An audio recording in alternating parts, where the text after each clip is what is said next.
Salut à tous, dans cette vidéo nous allons parler du VMPS. Nous avons toujours un problème avec notre stagiaire Yassine qui dit le VTP permet uniquement la gestion des VLAN. C'est vrai, donc ça permet uniquement d'automatiser les mises à jour relatives aux VLAN, c'est-à-dire créer les VLAN, les modifier, les supprimer, etc.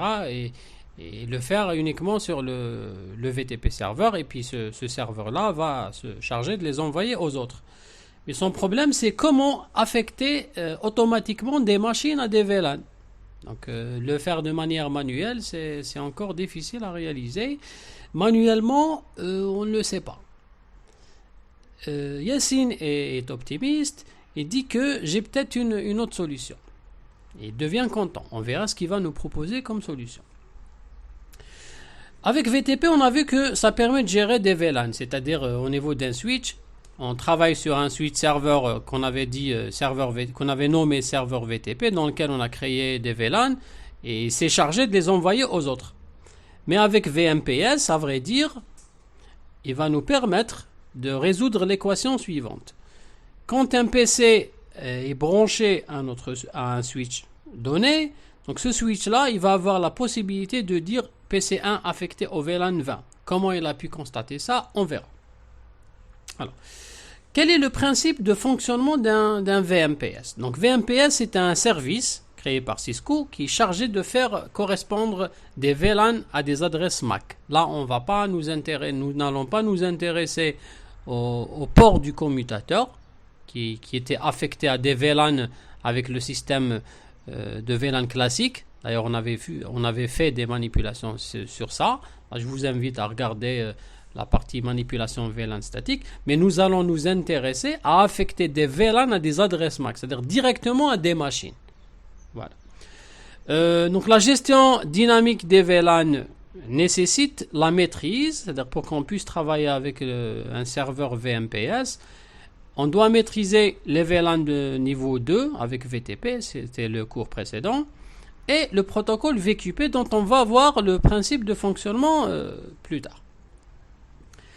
L'utilisation du VTP est obligatoire avec VMPS. VMPS il travaille uniquement avec le protocole VTP, sur un même domaine VTP. D'accord? Pourquoi? Parce que le VMPS il utilise la notion de domaine VTP lors de l'échange des paquets entre les serveurs VMPS et les switches clients. Donc, actuellement, nous avons deux types de communication client-serveur. Donc, serveur VTP, client VTP pour tout ce qui est gestion des VLAN. D'accord. Et VMPS, serveur VMPS avec des clients VMPS pour tout ce qui est donc, affectation des VLAN à des machines. Vous allez comprendre en avançant dans le cours. Voilà. Donc, nous avons le schéma explicatif suivant. Nous avons un serveur VMPS donc, qui fonctionne qui lance une socket UDP sur un port donné, d'accord? Et vous avez un client VMPS. Au niveau du serveur, vous avez une base de données qui contient entre autres les adresses MAC avec les VLAN. Ça veut dire que cette machine-là, elle est dans le VLAN 10, celle-ci dans le VLAN 30, celle-ci elle est aussi dans le VLAN 10 et ainsi de suite. D'accord? Donc le client VMPS, il va poser des questions au serveur VMPS sur donc l'appartenance d'une machine à un VLAN quelconque, et c'est le serveur qui va vous dire cette machine elle est dans le VLAN 10, elle est dans le VLAN 30 ou elle est dans le VLAN 40, etc. On va voir le principe détaillé par la suite. D'accord. Donc, si vous gardez en tête que nous avons un serveur VMPS qui a une base de données de correspondance entre les machines représentées par leurs adresses MAC et les VLAN dont ils appartiennent, logiquement. D'accord. Voilà. Nous avons le protocole VQP. C'est quoi un protocole? Le protocole VQP, donc c'est un protocole qui permet à un switch client d'interroger un switch serveur. C'est-à-dire que la communication entre le client et le serveur se fait via le langage ou le protocole VQP. D'accord? Voilà. Donc le switch client pourra associer le port avec le bon VLAN quand il interroge un serveur. On va voir ça sur un exemple tout à l'heure. Donc le serveur VMPS, généralement c'est un switch ou un routeur. Mais il existe certains serveurs libres sur des machines Linux qui peuvent jouer le rôle de de serveur VMPS, c'est-à-dire de contenir cette base de données de correspondance entre les machines et les VLAN.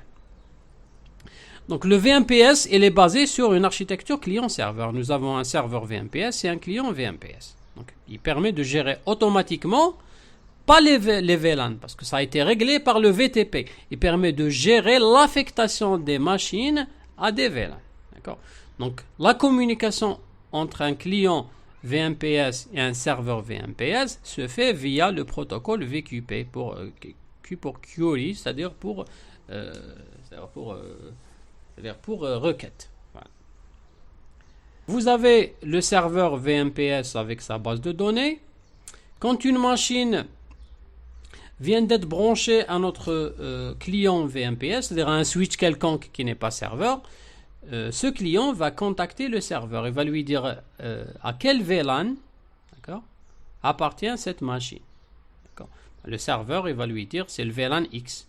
Le client, il va dire ok, donc je place la machine ou le port sur lequel est branchée cette machine dans le VLAN X. Dorénavant, les messages destinés au VLAN X seront envoyés via ce port à destination de cette machine. D'accord. Voilà, donc ça c'est l'explication de ce que j'étais en train de dire, si jamais vous voulez voir le fichier. Il y a une petite exception, c'est que si le VLAN n'est pas autorisé sur le port, c'est dans le cas où le serveur ne trouve pas cette machine au niveau de sa base de données, qu'est-ce qu'il va faire? Là, il a deux modes. S'il travaille au mode open, qui va envoyer un message d'avertissement à ce switch client, lui disant que l'accès au réseau est refusé pour cette machine. Voilà. Si le mode secure est activé au niveau du VMPS, donc le port du switch sera automatiquement fermé. Voilà. Donc si la machine existe au niveau de la base de données, donc le serveur va vous dire elle appartient à un VLAN X ou un VLAN Y. Par conséquent, donc le client va placer le port sur lequel est branchée cette machine au VLAN, c'est-à-dire il va l'affecter au VLAN correspondant. S'il n'existe pas, vous avez soit un VMPS en mode open qui va envoyer un message d'erreur switch client, ou bien s'il est en mode secure, donc il va donc fermer automatiquement le port sur lequel est branchée votre nouvelle machine. D'accord. Donc un serveur VMPS est généralement accompagné d'un serveur secondaire pour prendre le relais dans le cas où il tombe en panne, ou bien faire du load balancing, c'est-à-dire équilibrage de charge. Donc si jamais le premier serveur est trop chargé, donc on peut se permettre de travailler avec le deuxième serveur. C'est une sorte de serveur miroir pour optimiser donc la communication VMPS au sein d'un réseau local. D'accord. Voilà. Donc la base de données du serveur VMPS, donc elle contient en plus des adresses MAC et des VLAN, d'autres informations relatives à l'utilisateur qu'on verra peut-être par la suite. D'accord. Il n'y a pas uniquement MAC et VLAN. Comment est-ce que le switch serveur arrive à télécharger cette base de données? Donc ça se faisait via un serveur TFTP qui contient une base de données de Mac, machine, etc. qui sera téléchargée sur le switch serveur et qui va permettre aux différentes machines de connaître dans quel VLAN elles appartiennent au niveau de notre réseau local. D'accord. C'est une base de données qui est chargée dans le serveur, dans le switch serveur, à chaque démarrage, redémarrage de celui-ci. À chaque fois que notre serveur VMPS démarre et redémarre, il retélécharge cette base de données. Ça, c'est dans le cas où notre serveur VMPS est un switch. Dans le cas où c'est une machine Linux, c'est différent. D'accord. Voilà. Donc, les options disponibles avec VMPS. Donc, généralement, les administrateurs, ils font quoi? Ils vont créer un VLAN par défaut qu'ils appellent un VLAN fallback, dans lequel ils mettent les machines qui n'ont pas de correspondance au niveau de la base de données. C'est-à-dire, quand une requête qui contient une adresse MAC ne se trouve pas au niveau de la base de données du serveur, donc ce serveur va automatiquement la mettre dans ce VLAN-là et renvoie au switch client le nom de ce VLAN. Et puis ce switch client, donc il lui permet d'avoir accès au réseau, mais pas à tout le réseau, uniquement à ce VLAN-là. D'accord. Donc c'est un VLAN poubelle, quoi. C'est une sorte de draft. Voilà. Et bien sûr, si l'adresse MAC de cette machine qui souhaite se connecter au réseau n'existe pas, il n'y a pas de VLAN par défaut, on revient vers le même exemple de tout à l'heure. Donc soit le serveur est en mode open, donc il va envoyer un message d'erreur, ou bien il est en mode secure, donc le port sera fermé. D'accord. Voilà.